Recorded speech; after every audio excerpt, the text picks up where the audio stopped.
XL-200. The highest. The fastest. The steepest roller coaster on Earth. Even when you see it, you won't believe it. Get to the point. Warning: some viewers may be too lame to enjoy the following information. Magnum XL-200 defied all records when it debuted in 1989 as the world's tallest and fastest roller coaster, with a height of 205 feet and speeds up to 72 miles per hour.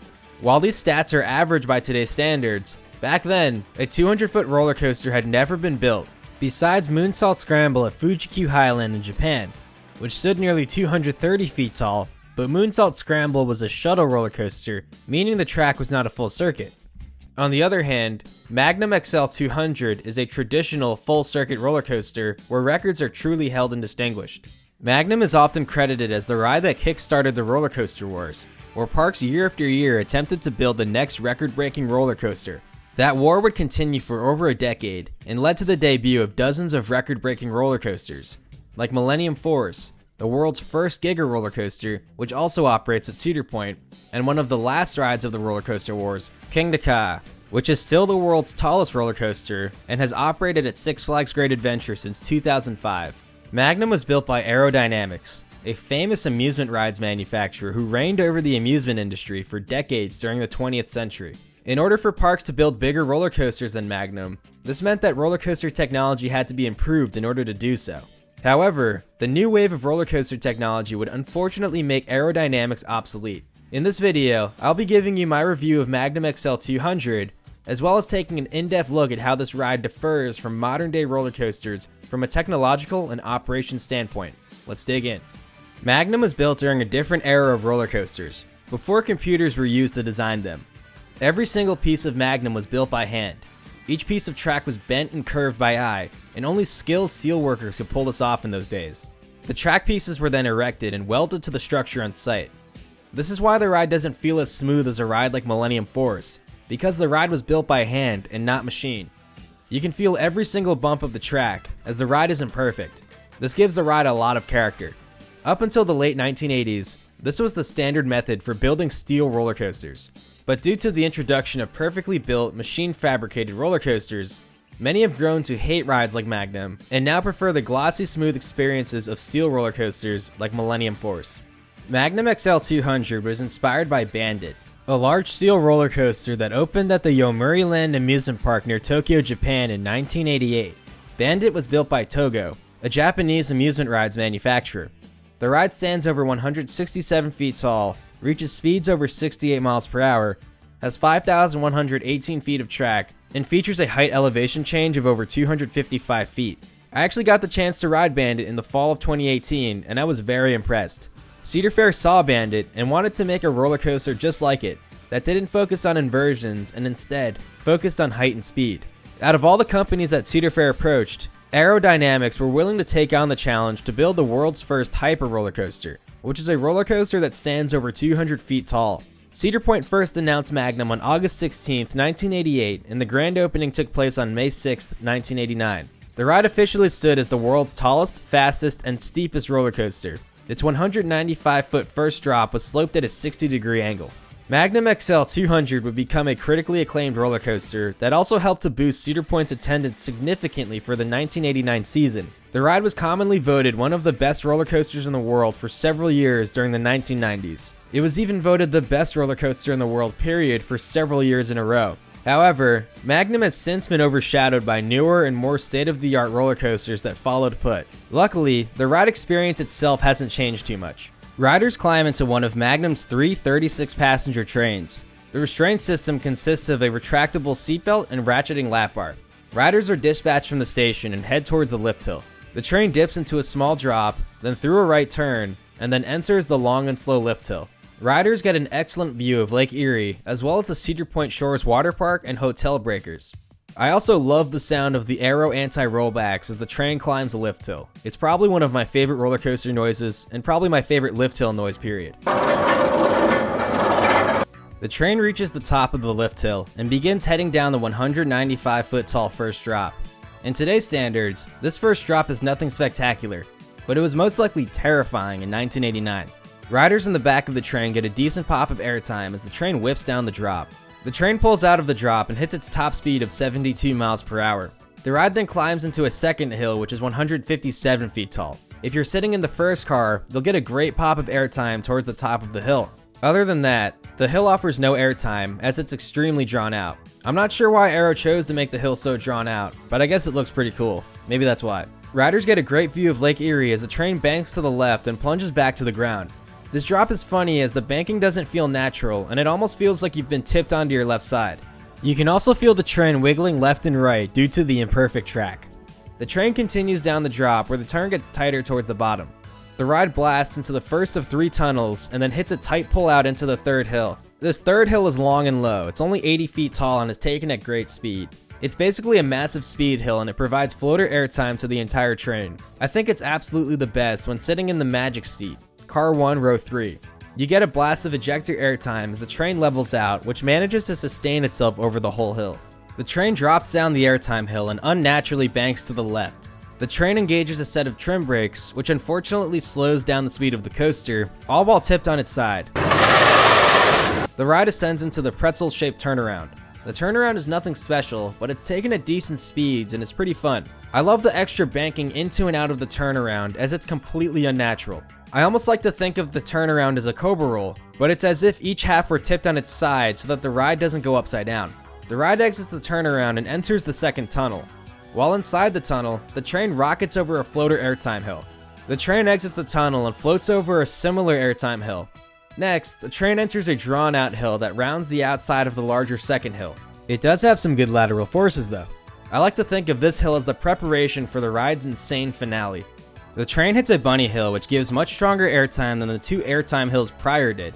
Riders all over the train get a good dose of airtime. Now this is when things really pick up. The ride hits the next airtime hill, which is significantly sharper than any of the airtime hills prior and absolutely ejects riders out of their seats. If you want to feel the true power of this hill, sit in the magic seat, car 1, row 3. The next bunny hill is the same story. Riders are abruptly ejected from the train as the ride rounds the sharp triangular shaped hill. The ride enters the third tunnel, which features an insane ejector bunny hill in the dark. These 3 hills are easily my favorite part of the ride. The airtime moments are just so intense to the point that I call it stupid. The train exits the last tunnel and delivers a great pop of airtime to riders, then hits the final brake run. Overall, Magnum XL-200 is one of my favorite hyper roller coasters.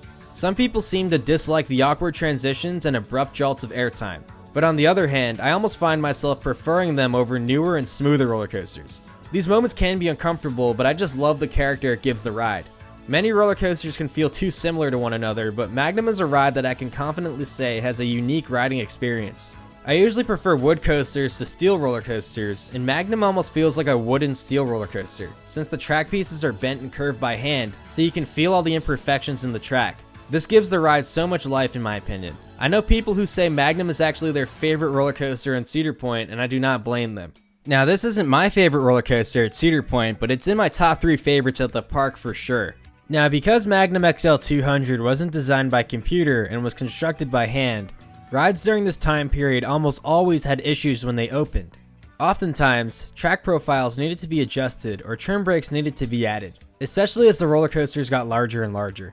Most of the larger roller coasters built by Arrow operate with a very necessary set of trim brakes, and these trim brakes would be added after the rides opened. One of the first issues that Magnum had when it opened were its trains. For one, the trains featured little padding. Riders sat in the hard fiberglass seats, and the lap bars weren't even padded back then either. The lap bar was just a thin metal bar that I'm sure was very painful for riders during the ending bunny hops. Padding would get added to the ride later on, and thank God, because I don't believe anyone nowadays would enjoy Magnum without the padding. The trains also featured upstop pads instead of upstop wheels. These upstop pads delivered the same function as upstop wheels, in which they kept the train on the track during moments of negative G-forces, but they did so more aggressively. I hear these pads were actually terrible for the track, since the pads did not roll against the rails, but would slam upwards into the rail and then grind along them. These upstop pads were replaced after the 1989 season with upstop wheels, which the ride has used since. The upstop wheels are much more forgiving to the track. The trains used on Magnum XL-200 are basically glorified Arrow mine train cars. They were almost identical to a mine train, even though they are considered Arrow's hypercoaster trains. The train consists of a simple steel chassis that connects to the lap bar restraints and wheels. The entire upper portion of the car is a fiberglass shell that sits on top of the flat steel chassis. I would call the trains simple as dirt, and they are nowhere near the complexity of newer roller coaster trains. The trains are also extremely light. Each train only weighs 2,300 pounds. Meanwhile, the trains on rides like King Naka or Top Thrill Dragster weigh around 10,000 pounds, and those trains are much smaller than the ones used on Magnum. Additionally, a few sections of the ride had to be reprofiled or altered over the years. Magnum XL-200 originally featured no trim brakes when it opened. However, like most coasters built by Arrow, trims were added during the 1989 season to the top of the third hill.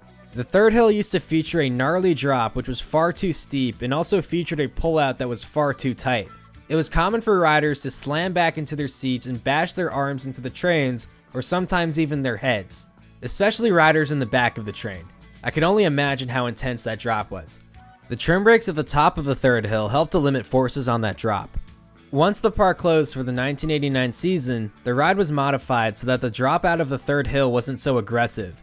The bottom of the drop was raised to smoothen out the transition at both the top and bottom of the hill.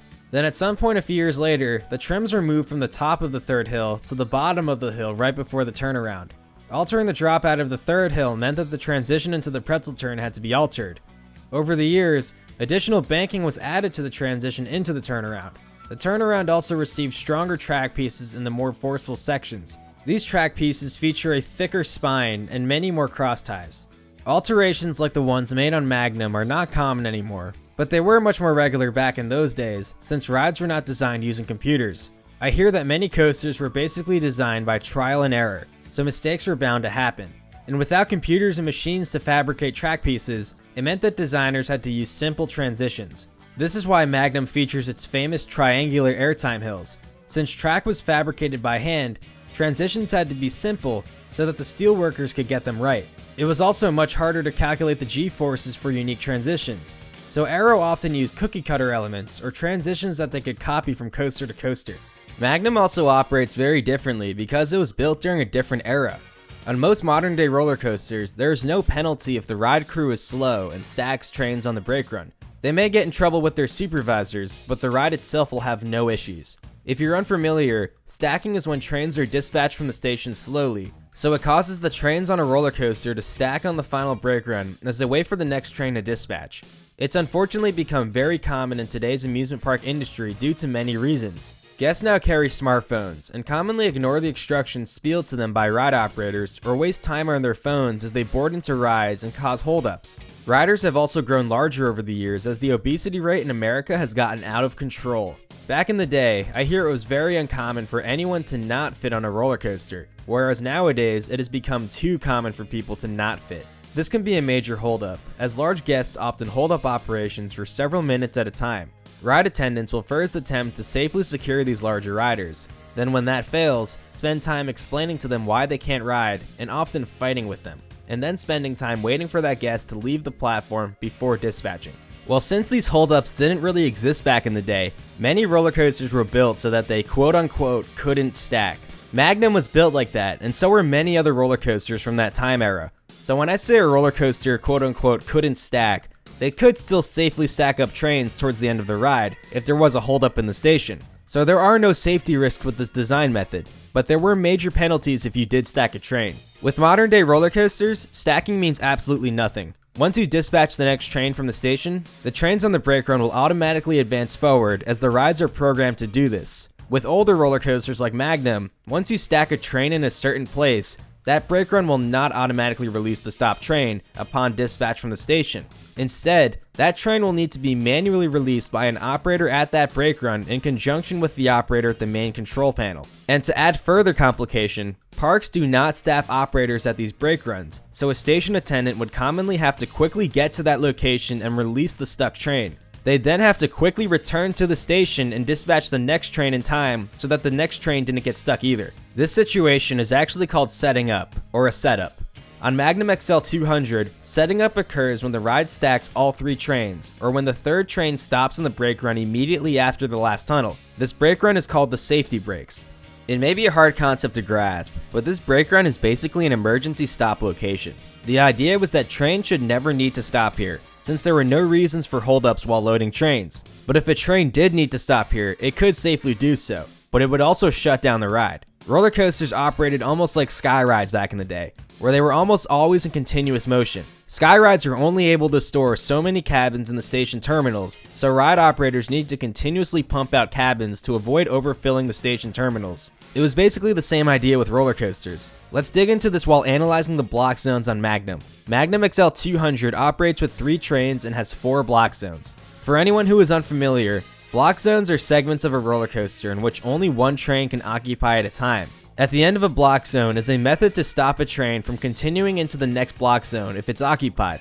This is the safety system that keeps roller coaster trains from colliding with one another. On Magnum, the block zones are as follows. The first block zone is the station. The lift block is called the A block.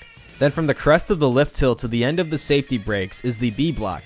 And from the end of the safety brakes to the end of the brake run immediately before the station is the C block. This brake run is also called the ready brakes. So while operating the ride, it is perfectly fine to stack one train in the C block. However, ride operators need to dispatch the train from the station by a certain time so that the third train doesn't stop in the safety brakes or at the end of B block.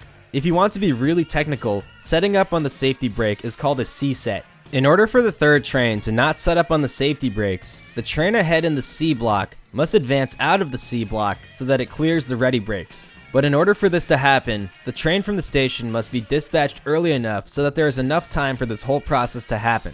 If the train from the station is dispatched too late, a setup on the safety brake is guaranteed. In order to not set up, ride operators must dispatch the next train no later than 35 seconds after the train ahead has dropped off the lift hill. The ride's computer will actually keep track of that time. The ride is capable of dispatching the next train once the train ahead drops off the lift hill. At this point, you'll hear the operator at controls announce ready to the platform attendants. The timer begins counting from 0 once the train drops off the lift hill. Once the timer hits 15 seconds, controls will spiel 15 to the platform, followed by 20 at 20 seconds, and then 25 at 25 seconds. These spiels serve as alerts to the ride crew so that they know how they're doing with timing. For example, if the ride crew is nearly ready to dispatch at 30 seconds, you'll often hear controls spiel ready ready instead of a number. The goal is always to begin the dispatch sequence before 35 seconds is up, or else the train on the course will most likely set up at the end of B block. Judging by the video, the train in the station must be dispatched before the train on the course reaches this point here. This is only halfway through the ride. There are many reasons to avoid setting up on Magnum. One is that the train absolutely slams to a stop when this happens, so it can be uncomfortable to riders.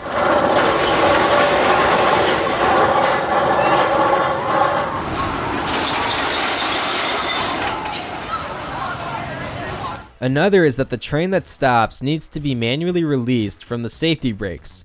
And the third is that setting up is actually treated as downtime, or like a breakdown. So each setup must be reported to the operations base, which looks bad for your ride crew. Now, if you remember earlier, I said that a station attendant would need to release the stop train from a panel at the safety brakes itself. That was the case up until 2014 when the ride was reprogrammed. The safety brakes can now be reset from the load side of the platform by the attendant at the back of the station. This makes recovering from a setup much easier. And of course, setting up is only an issue when running 3 trains. When running 2 trains, this situation should not happen. Now, some of you may still be questioning why a ride would be designed to shut down if it stacks, and one of the major factors is because the ride was built in a different time. When the ride was built, there were less reasons to hold up a train from dispatching. Guests paid more attention because they had no cell phones, and because they had no cell phones, they also had less loose articles. Guests were also much thinner, so it was rare that a large guest couldn't fit on a ride, which holds up operations. Additionally, restraint checks back in the day were far simpler and there were less procedures on the platform for ride attendants. This helped make dispatches faster. Thus, it was standard for rides to be built in a way that enforced continuous motion as a method to boost capacity, since there were less risks to cause stacking. And capacity was extremely important back in the day. Because parks had less rides back then, lines at the available rides were often very long, so it was important to keep these lines moving so guests could enjoy other attractions. When Magnum XL-200 opened in 1989, Cedar Point only had 9 roller coasters, and by comparison, they have 17 today in 2020. 2 other roller coasters that essentially forced capacity at Cedar Point are Gemini, the park's dual-tracked hybrid racing roller coaster that opened in 1978, and Iron Dragon, the park's suspended roller coaster that opened in 1987. Both rides were built by Aerodynamics as well. Aerodynamics actually offered parks the ability to buy rides that could stack, or rides that quote-unquote couldn't stack. The rides that could stack featured longer final brake runs. Cedar Point always chose to buy rides that couldn't stack instead, which forced good operations. Let's take a look at both rides. Gemini is very similar to Magnum. Each side originally ran 3 trains, and there were 4 block zones. However, Gemini was actually even more intense of a ride to work than Magnum. This was because the emergency stop occurred much earlier in the ride, while Magnum's emergency stop was at the very end of the ride. Gemini's was here, which is around halfway through the ride instead. This means that there was even less than the 35 seconds of buffer time that Magnum had once a train cleared the lift hill. And while Magnum's safety brake was nearby the station for manual resets, Gemini's safety brake is on the complete opposite end of the ride. And to make things even more difficult, there were 2 tracks to worry about instead of 1. This was only an issue though when each track ran 3 trains. The ride was reprogrammed in 2002 and has only operated 2 trains per side, or 4 trains total since. But when the ride did run 3 trains per side, or 6 trains total, it was a capacity monster. It was very common for over 40,000 people to ride Gemini in a single day. And Magnum used to do about 20,000 in a single day, but that was because it only had 1 track.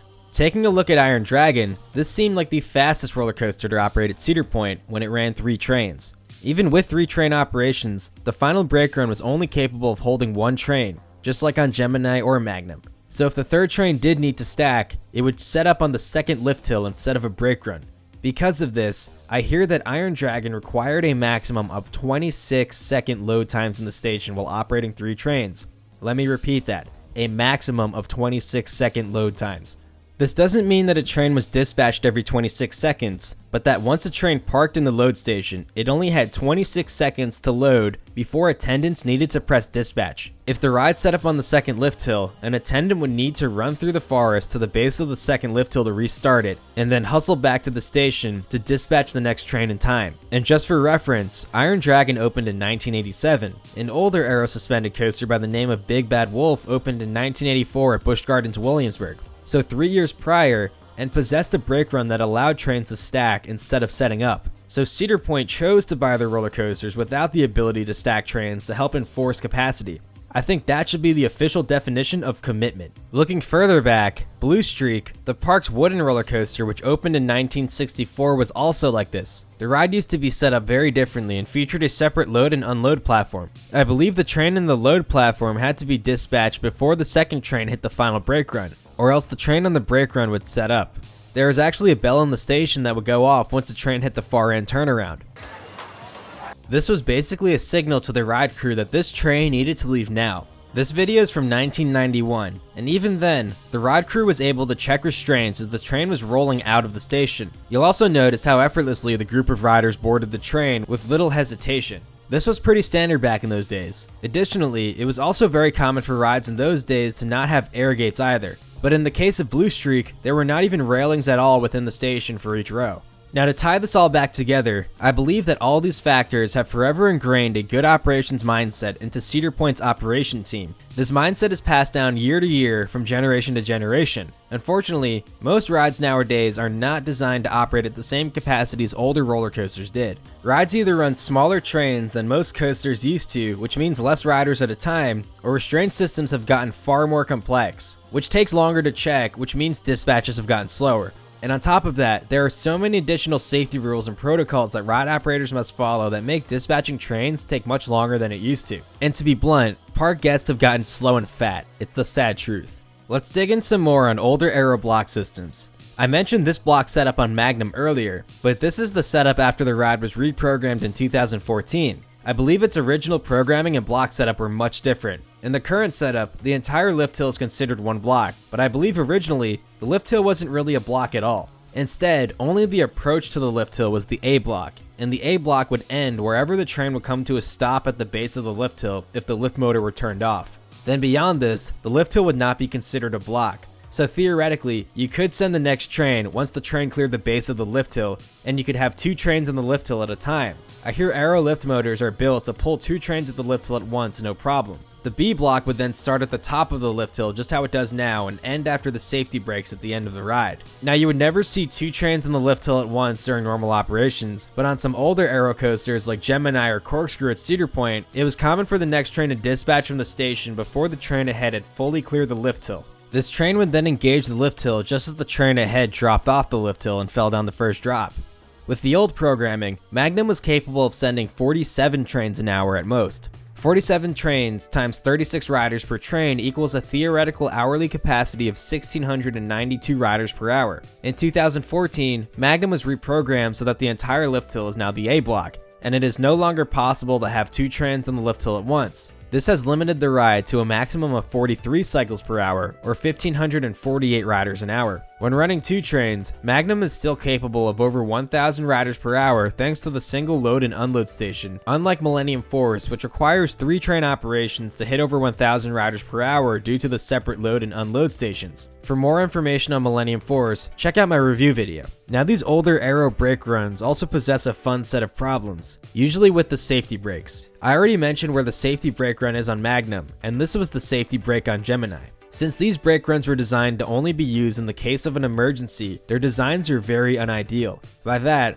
I mean the brake runs are very flat and short. When trains fully stop in these brake runs, it's possible for them to stop too abruptly and leave several cars hanging off the start of the brake run, kind of like this. Then when the brakes get released, the train will roll backward instead of forward and valley. This isn't really an issue when trains are fully loaded with guests, as the additional weight and speed help trains to stop correctly, but it's an issue for empty trains. During morning checks, ride operators must test that each block zone is operating correctly. The safety check is called a block check. Operators will position trains so that a train will be forced to stop in every single block zone. This means that the safety brakes will need to be tested to fully stop a train as well. Oftentimes, Magnum is unable to perform a block check on the safety brakes until the trains are warmed up and running fast enough. On cold or windy days, trains could have to cycle for hours until they run fast enough to perform this block check. And this block check must be performed before the ride can open for the day, unless they only run 1 train. But this is Cedar Point. 1 train ops are not acceptable here. I've also heard rumors amongst roller coaster enthusiasts that maybe new trains built by Bolliger and Mabillard or B&M could be added to Magnum,